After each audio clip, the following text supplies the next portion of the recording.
जो दलीलें रेलवे की तरफ से दी जा रही हैं, जो क्वेश्चनायर या फिर उनके आंसर्स मैं देख रहा हूँ हर जगह उसके आंसर शीट टाइप के बना करके दिए जा रहे हैं कि हमारा जवाब ये है, स्टूडेंट्स का सवाल ये है।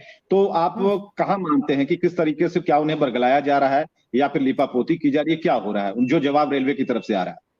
रेलवे का जवाब रेलवे के 2016 के जवाब से मैच नहीं कर रहा है। रेलवे ने 2016 में अगर कहा था कि हम 10 गुना रिजल्ट देंगे तो उसने 10 गुना रिजल्ट दिया था, लेकिन 2022 में उसने एक ही लड़के को 4 जगह काउंट किया है। तो अगर आप सही हैं तो 2016 में भी आपको ऐसे ही करना चाहिए था। आप इतनी बड़ी 16 लाख कर्मचारियों की संख्या है रेलवे के पास, एक वीडियो बताइए जिसमें आके कोई रेलवे डिपार्टमेंट का आरआरबी का कह रहा हो कि इस तरह से हम प्रोसीजर को अपनाएंगे या इस 71 पन्ने का नोटिफिकेशन दिया इन लोगों ने। कितना बड़ा बेवकूफी इंसान, 71 पन्ना में सुप्रीम कोर्ट का डिसीजन आ जाता है, ये वैकेंसी निकाल रहे हैं 71 पन्ने का, कौन पढ़ेगा आप बताइए तो।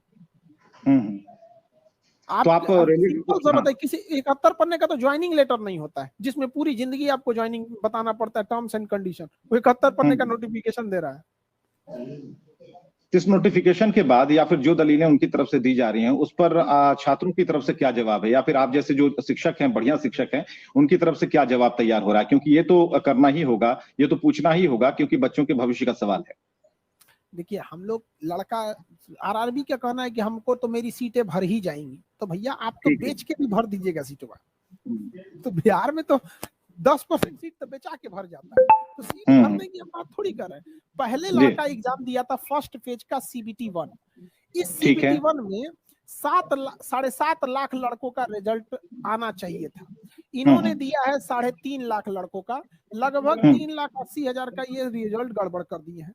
वो जो 3,80,000 बच्चे लड़के हैं वो नौकरी नहीं मांग रहे हैं, वो कह रहे हैं कि हमको मौका दे दीजिए सेकेंड फेज में बैठने का, क्योंकि सेकेंड फेज में ग्रेजुएशन वालों का अलग क्वेश्चन का लेवल दिया जाएगा और इंटरमीडिएट वालों को अलग क्वेश्चन दिया जाएगा। तो वो कह रहे हैं सब कि हमारे साथ यहाँ धोखा हो गया है, हम ना आपसे भगा रहे हैं, बल्कि आप हमसे फॉर्म भरवा लीजिए, आप पैसा ले चुके हैं, हमको यहाँ बैठने दीजिए। इसके बाद भी एक एग्जाम होगा जिसका नाम होगा स्किल टेस्ट होगा, उसके बाद ज्वाइनिंग होगी।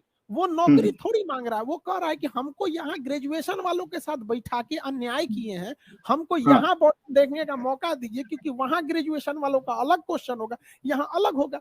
एक्चुअली है क्या, CBT 1 में 70 लाख लोगों ने एग्जाम दिया था, तो रेलवे का भी कहना सही है कि 70 लाख को हम अलग अलग कैसे एग्जाम ले सकते हैं। ठीक है, यहाँ तो आप 7.5 लाख को पास कराइए ना, यहाँ 7.5 लाख, यहाँ 3.5 लाख को पास कराए हैं, और उसी को हुआ क्या, 3.5 लाख को पास कराए और कहें कि तुम ग्रेजुएशन किए हो ना, तो 3.5 लाख तुम्हारा पोस्ट, और तुम तो इंटर के लिए एलिजिबल हो, क्योंकि जो सास है वो तो बहू में गिनाएगी ही गिनाएगी, क्योंकि कभी ना कभी बहू थी, तो आप कहिएगा कि भाई 2 हो गया यहाँ पर। एक महिला अगर सास के पद पर है तो आप उसको कह सकते हैं कि ये तो बहू के लिए एलिजिबल ही थी, तो आप दोनों में काउंट कीजिएगा उसको। तो वही कहना है, तो 7 लाख लड़कों का रेलवे आरआरबी एग्जाम ले, क्या दिक्कत है उसका, ये कहना है। बिल्कुल, आपने के उदाहरण दिए, 7.5 लाख का एग्जाम ले भी रही है, लेकिन वो मौका केवल ग्रेजुएशन वालों को दे रही है। वो 2 बार ग्रेजुएशन वालों को एग्जाम में बैठाएगी, देखो तुम ग्रेजुएशन हो, तुम ये एग्जाम दे दो, कल फिर देना, तुम ही देना, कल फिर देना, इंटर भी तुम तो इंटर पास ही हो, तुम ही देना। तो इसका मतलब जो इंटरमीडिएट के लड़के थे उनको केवल रेलवे ने पैसा कमा लिया उनसे, क्यों भरवाए? आप मर्ज कीजिए तो एक साथ मर्ज कीजिए ना। रेस में घोड़ा के रेस में घोड़ा दौड़ता है, गधा के रेस में गधा दौड़ता है, आदमी के रेस में आदमी के रेस में आप घुसा दीजिए हेलीकॉप्टर, कहिए कि हम इससे संसाधनों को बचा लिए हैं। आपने एक अपने वीडियो में अच्छा उदाहरण दिया। आपके यहाँ किसी टीचर को आपने खड़ा किया और उनको कहा कि ये किस किस एग्जाम में बैठे और कैसे कैसे, अब वो स्टोरी जरा जरूर बताइए, बहुत दिलचस्प है। देखिए, हमारे यहाँ हमने चाइना को कम्पिटिट करने के लिए चाइना ने 2 टीचर पॉलिसी रखा है कि उसके यहाँ 2 टीचर आते हैं, एक टीचर पढ़ाते हैं, एक टीचर रिवाइज कराते हैं।